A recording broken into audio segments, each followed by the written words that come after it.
नमो नमः संस्कृत। आज हम देखेंगे कुमार संभव का कुमार संभव पढ़ेंगे, जिसमें कुछ लोगों ने आग्रह किया है कि मुझे पंचम वर्ग सर्ग चाहिए। तो अभी तो मैं पंचम सर्ग पढ़ा ले रही हूँ, लेकिन बाद में हम पूरे कुमार संभव को शुरू से पढ़ाऊंगी।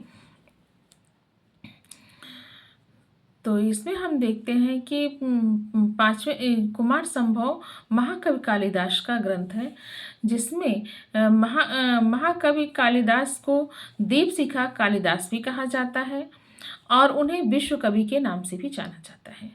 महाकवि कालिदास के जन्म के बारे में तीन मत प्रचलित है। प्रथम मत उन्हें 6ठी शताब्दी ईसा पूर्व मानता है, दूसरा मत उन्हें गुप्त काल का मानता है, तीसरा मत उन्हें ईसा पूर्व प्रथम शताब्दी का मानता है।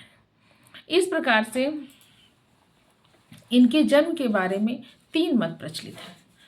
इनकी प्रसिद्ध 7 कृतियां हैं, जिसमें 4 काव्य और 3 नाटक हैं। वो 7 हैं मेघदूत, रघुवंश, कुमार संभव, अभिज्ञान शाकुंतलम, विक्रमोर्वशीयम, ऋतुसंहार और एक मालविकाग्निमित्र। ये 7 इनके प्रसिद्ध कृतियां हैं, जिसमें से हम पढ़ेंगे आज कुमार संभव। कुमार संभव में 17 सर्ग हैं, जिसमें से कहा जाता है कि 8 सर्ग महाकवि कालिदास की रचना है, बाकी किसी और की है। उन 8 सर्गों में इस कुमार संभव में उमा और पार्वती के द्वारा कुमार कार्तिकेय के जन्म का वर्णन है कि किस प्रकार से उमा का जन्म होता है हिमालय और मेना के द्वारा, कब उनका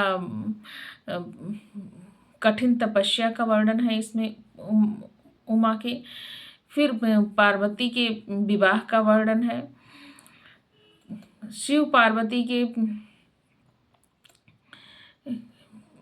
भोग विलासों का वर्णन है, बाद में इसमें उनके द्वारा उत्पन्न कुमार कार्तिकेय का वर्णन है, फिर तारकासुर के वध का वर्णन है। इस प्रकार से कुमार संभव में ये सारी चीज़ें हैं और भी चीज़ें हैं इसमें।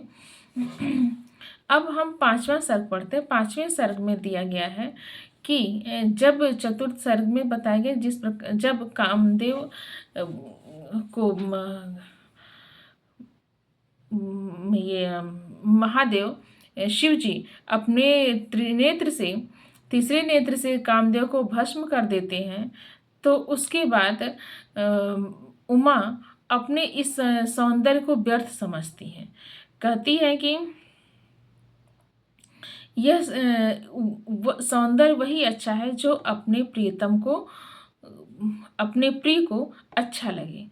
वही सौंदर्य सबसे सुंदर होता है और उसी के लिए वह शिव को प्राप्त करने के लिए वह तपस्या करती हैं। पर्वत पे जाकर के वह तपस्या करती हैं। उनकी माता मीना के मना करने के बावजूद भी वह बात को अपना हट नहीं छोड़ती हैं और तपस्या करती हैं, और तपस्या के द्वारा शिव को प्रसन्न करके शिव जी उनकी तपस्या से प्रसन्न होते हैं और उन्हें अपना साक्षात दर्शन देते हैं। इसी का यहाँ पे वर्णन किया गया है। अब हम देखते हैं सबसे पहला श्लोक क्या है पंचम सर्ग का। तथा समक्षम दहता मनोभवम पिनाकिना भग्न मनोरथा सती निनिंद रूपम हृदयन पार्वती प्रियेषु सौभाग्य फला ही चारुता। अब इसका अन्वय देखते हैं कि पार्वती तथा समक्षम मनोभवम दहता पिनाकिना भग्न मनोरथा सती हृदयेन रूपम निनिंद तथा ही चारुता प्रियेषु सौभाग्य फला भवति। इसमें यह बताया गया है कि पार्वती तथा समक्षम मनोभवम दहता पिनाकिना, यहाँ बताते हैं कि अपने सामने मनोभवम दहता पिनाकिना, मतलब कि कामदेव को अपनी आंखों के सामने भस्म होते हुए देख करके पार्वती तथा समक्षम मनोभवम दहता पिनाकिना। अपने ही सामने पार्वती ने अपने समक्ष कामदेव को दहता पिनाकिना, पिनाकिना यहाँ पे किसके लिए प्रयोग किया गया? कामदेव के लिए। कि जिस प्रकार कामदेव को दग्ध करने, भस्मसात होते हुए देख करके दग्ध करने वाले शिव के द्वारा पिनाकिना शंकर जी को कहा गया। दहताम, शंकर जी जिस प्रकार से भस्मसात होते हुए, भस्म किए जाते हुए कामदेव को दग्ध करने वाले शिव को देख करके, शिव के द्वारा भग्न मनोरथा सती हृदयन रूपम निनिंद। भग्न मनोरथ वाली पार्वती ने अपने अंतःकरण को हृदयन रूपम निनिंद, अपने अंतःकरण से अपने सौंदर्य की शोभा की निंदा करने, अपने ही सौंदर्य की निंदा करने। अर्थात जब उन्होंने देखा कि शंकर जी के द्वारा कामदेव भस्म कर दिए गए, जो कि सबसे सुंदरता की पराकाष्ठा उनके अंदर रति और कामदेव में, तो क्या करते हैं, तो अपनी ही सुंदरता को वह खराब समझने लगती है, अपनी सुंदरता की वह निंदा करने लगती है कि मेरी सुंदरता निंदनीय है, यह बाहरी सौंदर्य नहीं है। क्या होता है कि तथा ही चारुता प्रियेषु सौभाग्य फला भवती। कहती है कि वही सौंदर्य सौभाग्य फला भवत तथा चारुता, वही सुंदरता ही अच्छी होती है जो अपने प्रिय को अच्छी लगे, जो अपने प्रियतम को अच्छा लगे, जो अपने प्रिय को अच्छा लगे, वही सुंदरता ही सबसे अच्छी सुंदरता होती है। उसी के लिए ही, उसी को प्राप्त करके ही लोग अपने को सौभाग्यशाली समझना चाहिए। उसी सुंदरता को प्राप्त करके ही अपने को सौभाग्यशाली समझना चाहिए, जिससे हमारा प्रिय प्रसन्न हो, खुश हो। अब जैसे किसी को बाहरी सौंदर्य पसंद है, किसी को चेहरे की सुंदरता पसंद है, किसी को वाक्पटुता पसंद है, किसी को भक्ति पसंद है। तो इस तरीके से अपने प्रिय को, अपने पति को, अपने प्रियतम को जो चीज़ें पसंद हो, जिससे वह प्रभावित हो, उसी के को ही देख करके अपने आप को सौभाग्यशाली समझना चाहिए कि ये सुंदरता मेरे अंदर है। इस चीज़ का इसमें वर्णन किया गया। इसमें वंशस्थ छंद का वर्णन है। अब दूसरा देखते हैं।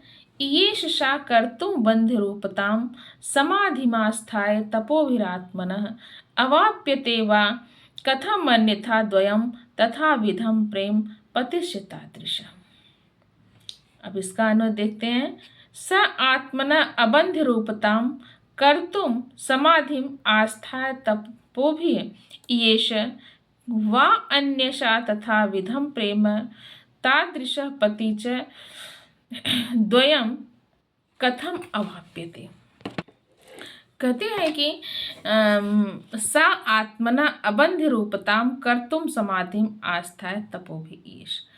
कहते हैं कि पार्वती जी कहती हैं कि शिव के जैसा प्रेम और शिव के जैसा पति प्राप्त करने के लिए और अपने ही रूप को सफल बनाने के लिए क्या करना चाहिए? तपस्या ही, समाधि लगाकर तपस्या के द्वारा शिव को प्राप्त करने की इच्छा की। उन्होंने क्या किया कि शिव को प्राप्त करने के लिए, अपने आप को सफल बनाने के लिए उन्होंने क्या सोचा कि तपस्या ही एक मार्ग है जिससे हम शिव को प्रसन्न कर सकते। तपस्या के द्वारा ही वह शिव को प्राप्त करने की इच्छा की। उन्होंने सोचा कि तपस्या ही एक ऐसा रास्ता जिसके द्वारा हम शिव को प्राप्त कर सकते हैं। अवाप्यते वा न वा अन्यथा तथा विधम प्रेम तादृश पति च द्वयम कथम अवाप्यते। क्योंकि अन्यथा शंकर के जैसा, शिव के जैसा प्रेम और उनके जैसा पति दोनों हुई किस प्रकार से प्राप्त किए जा सकते हैं। अर्थात वैसे प्रेम और शिव को प्रसन्न करने के लिए उन्होंने तपस्या का रास्ता अपनाया। कहते हैं कि शिव के जैसा प्रेम और उनके जैसा पति प्राप्त करने के लिए तपस्या ही एकमात्र रास्ता है। प्रेम और वैसे प्रेम और वैसे पति को प्राप्त करने के लिए तपस्या ही एक मार्ग है, एक रास्ता है, और किसी चीज के द्वारा उस परम शिव को नहीं पाया जा सकता, उनके प्रेम को नहीं पाया जा सकता। अब हम आगे देखते हैं तीसरा श्लोक। निशम्य चैनाम तपसे कृतोद्यमाम सुताम गिरीश प्रति सक्त मानसाम उवाच मेना परिरम्य वक्षसा निवारयन्ति महतो मुनिव्रतात्। अब इसका अन्वय देखते हैं। मेना च गिरीश प्रतिशक्त मानसाम एनाम सुताम तपसे कृतोद्यमाम निशम्य वक्षसा परिरंभ महतः मुनिव्रतात् निवारयन्ति उवाच। मेना च गिरीश प्रतिशक्तम आनसाम एना सुता तपसे कृतोद्यमाम निशम्य।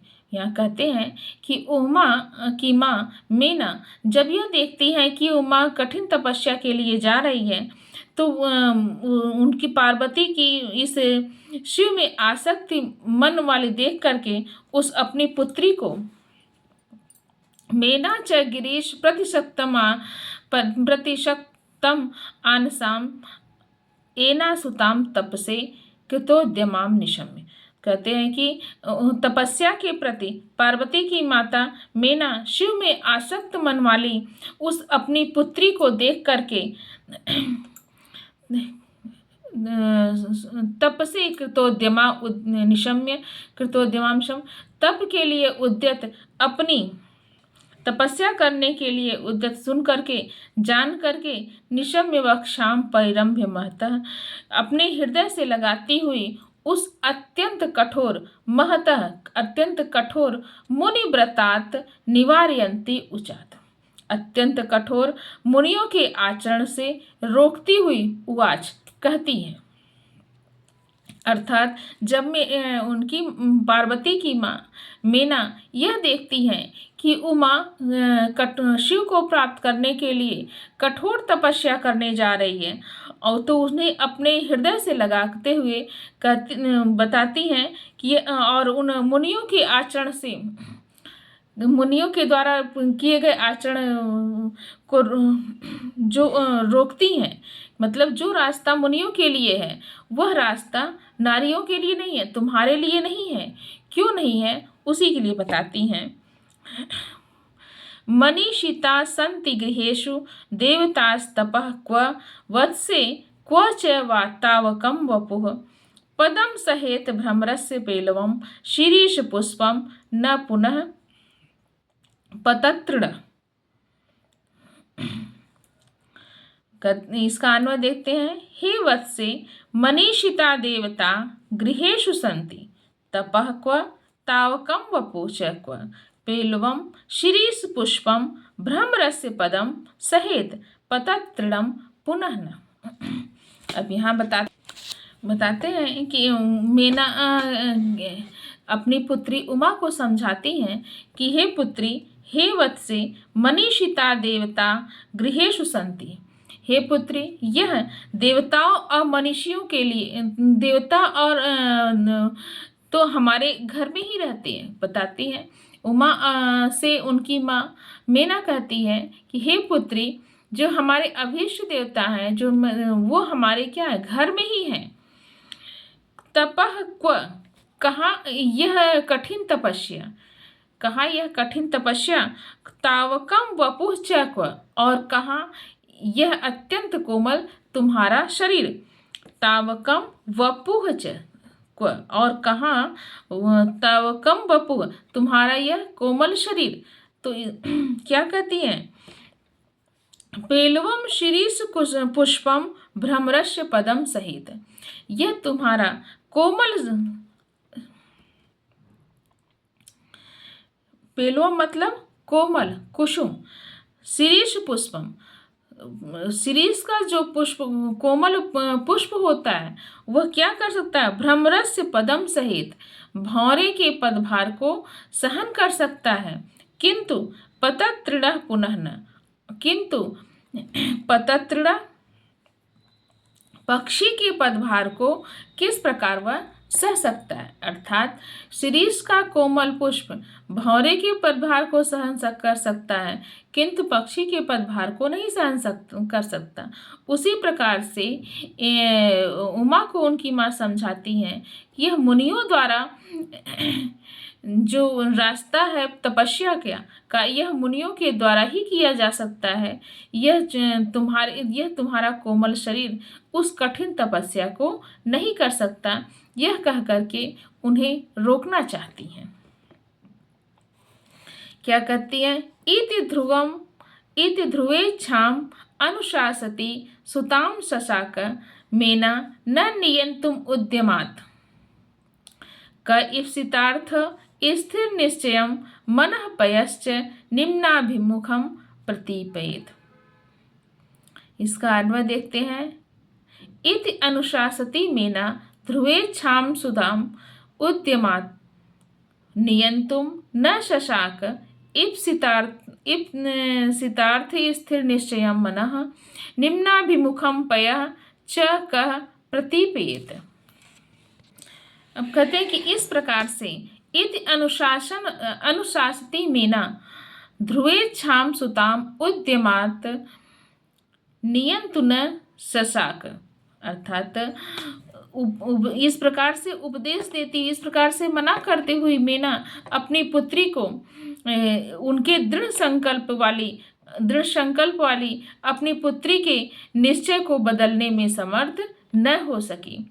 इस प्रकार से मना करने पर भी वह मेना अपनी पुत्री के दृढ़ निश्चय वाली अपनी पुत्री के मन को बदलने में समर्थ न हो सकी। इप्सितार्थ स्थिर निश्चयम मनः, क्योंकि जिस प्रकार यह ठीक ही यह इप्सितार्थ स्थिर निश्चयम, यह सही कहा गया कि इप्सित वस्तु के लिए, इच्छित वस्तु के लिए जो चीज़ हमें अपनी अभीष्ट वस्तु को प्राप्त करने के लिए इप्सितार्थ स्थिर निश्चयम मनः निम्नाभिमुखम पयः च कः प्रतीयते, अर्थात इच्छित वस्तु को प्राप्त करने के लिए अपनी जो अभीष्ट चीज है उसको प्राप्त करने के लिए दृढ़ निश्चय होना बहुत जरूरी है। उसके लिए क्या कहते हैं? उसकी प्राप्ति के लिए दृढ़ निश्चय वाले के मन को और नीचे की ओर बहने वाले जल को कोई रोक नहीं सकता है। अगर हमें कोई चीज़ की इच्छा है प्राप्त करने की, तो वह हम अगर चाहे, हमारा दृढ़ निश्चय नहीं प्राप्त करना है, तो हमारे रास्ते में लाख कष्ट आए, कितने भी रुकावटें आए, कोई कितनों भी बातें बनाए, नहीं करना चाहिए। लेकिन अगर हम दृढ़ निश्चयी हैं कि मुझे यह कार्य करना है, मुझे यह प्राप्त करना है, तो उसे कोई रोक नहीं सकता, दृढ़ निश्चय वाले को कोई रोक नहीं सकता। जिस प्रकार से ऊपर से नीचे बहने वाले जल की धारा को कोई रोक नहीं सकता है, उसी प्रकार से इस अपनी पुत्री मेना अपनी पुत्री उमा के मन को कठिन तपस्या से रोक पाने में समर्थ नहीं हो पाए। धन्यवाद। अब आगे का कल आपको